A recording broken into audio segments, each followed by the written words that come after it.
Hey y'all, I wanted to talk briefly about reflective writing. I know that there's been a few questions posted about how to best engage with this assignment. This is your last essay. Congratulations, you have made it to the end. I am so proud of you. All right, so here's what you want to keep in mind when you are thinking about reflective writing. Reflective writing is the thing that is the activity that allows you to carry with you the things that you learn in a class into other classes. In other words, reflective writing is what allows you to actually cement that learning that you have done in the class. It's the opportunity for you to think about what it is that you learned and how you learned it, and there are much smarter people than me who understand better how the brain works and who can talk better about why it is that this sort of writing and thinking makes this activity happen for us, this ability to hold on to learning. But essentially, what you want to do when you are doing this incredibly important type of work is you want to analyze what happened. Then you want to write down what happened, as well as how it impacted you, and then how you plan to use that knowledge that you have recently gained. This is Driscoll's model. There are a number of models of reflective writing and thinking, but this seems to me to be it's the most straightforward in terms of expressing how to best do this. So here's how you want to think about what goes into reflective writing. Here's some things to keep in mind. You may write it in the first person. It should be written in the first person. It's analytical. It is subjective and free-flowing.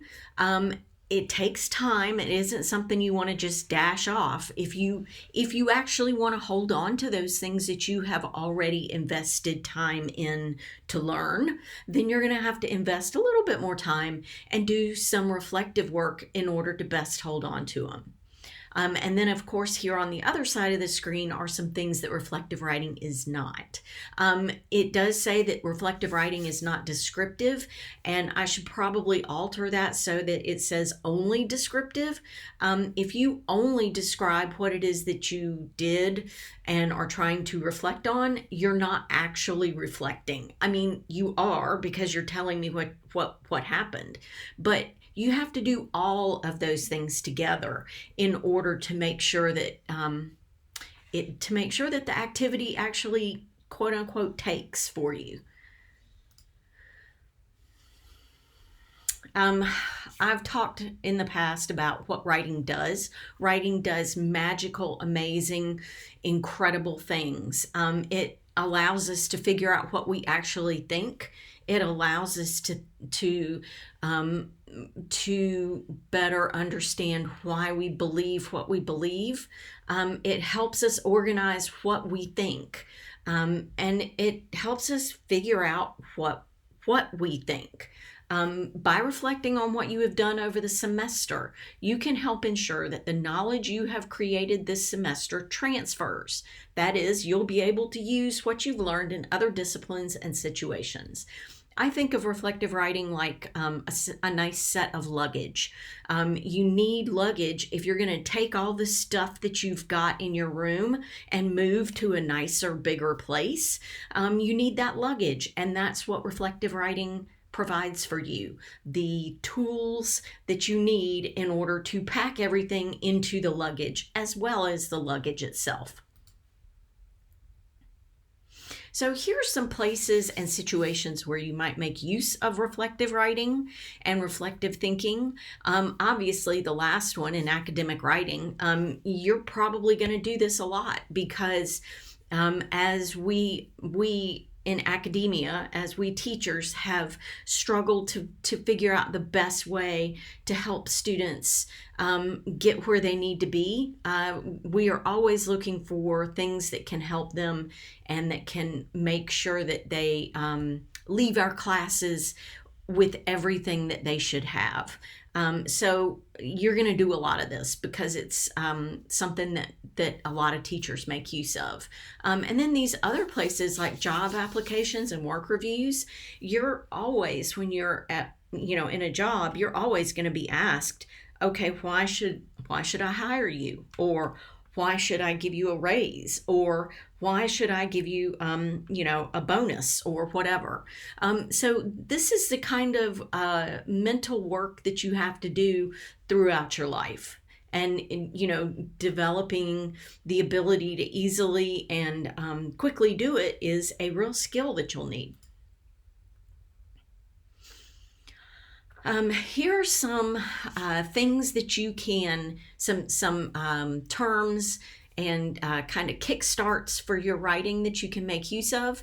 I mentioned earlier that it is not solely descriptive, and I did not say what else it is other than analytical. Here are some phrases that you can use to get started to help you actually create those sentences and paragraphs and essays growing from those sentences and paragraphs to help get you on the right track. You might describe what it is that what happened. In other words, you learned about narrative, for instance. And then you could go on and say, later I realized, as I thought about the assignment, I realized narrative can be helpful to me as I write my lab reports in my biology class, because I have to be able to lay these things out analytically and carefully, etc., etc. So these are terms and kickstarters, essentially, to help you think about how you can do the writing, the reflective writing best.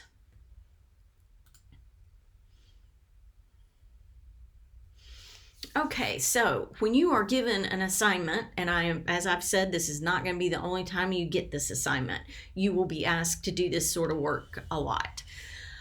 The first thing you want to do is read over the assignment sheet or the prompt. Underline things that or otherwise highlight things that might be problematic for you, and see what you can do early on in the process to head them off at the pass. Now, in our situation, you don't have a whole lot of time left in the semester to work on this. So you'll have to, as my father would say, act with dispatch.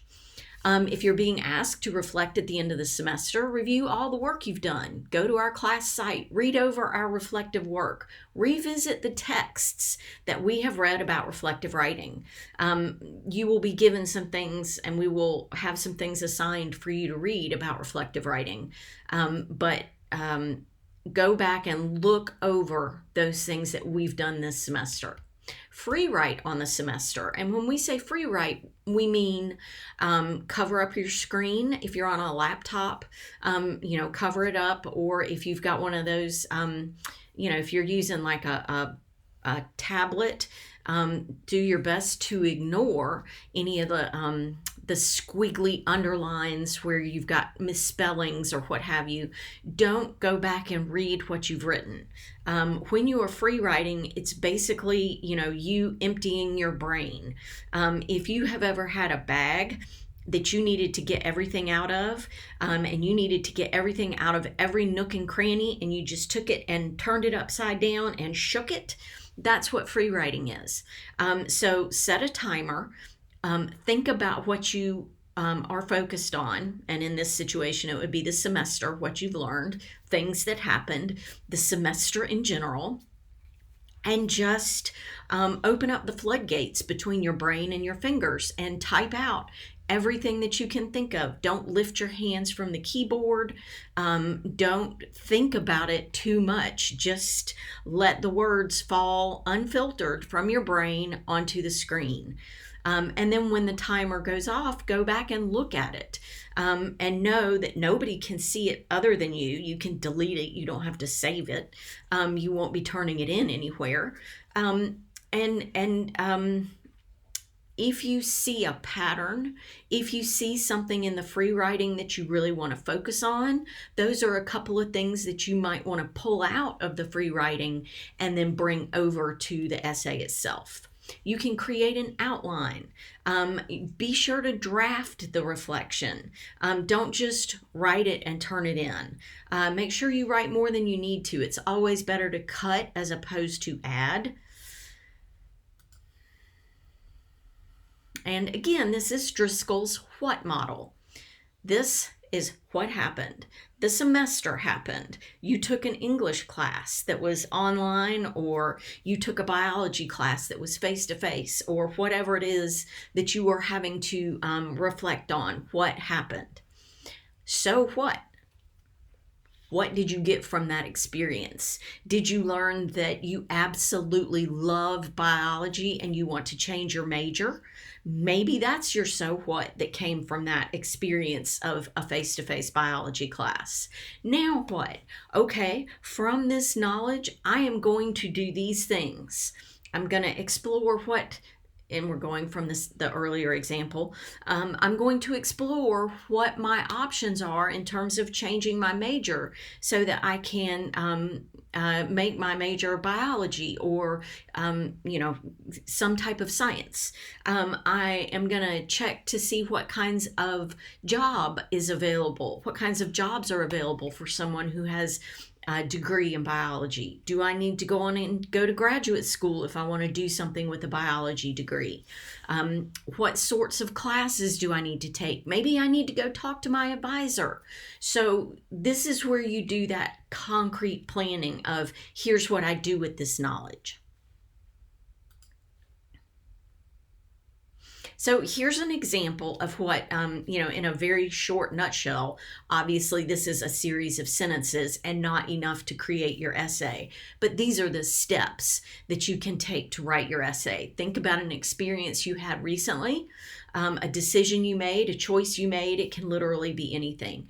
If you're going to use these steps to get you through the essay, then you want to think about this semester. Describe it. Describe the semester. This is the place where you do want to do a little bit of descriptive work.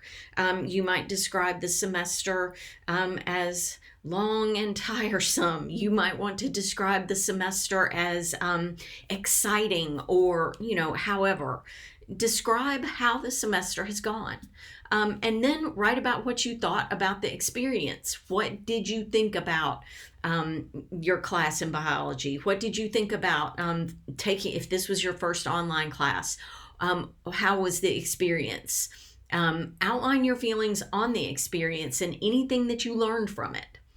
What happens next? That's the now what. What are you going to do as a result of the experience? Are you going to avoid at all costs ever taking another online class?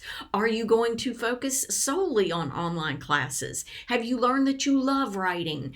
Did you learn that you excel at research, but you aren't super happy about grammar, which is perfectly fine? Then maybe you want to think about how you can make use of that knowledge. All right, so I hope that was helpful in terms of thinking about how you can best navigate this essay. Be sure to email me if you need help. I am here to help.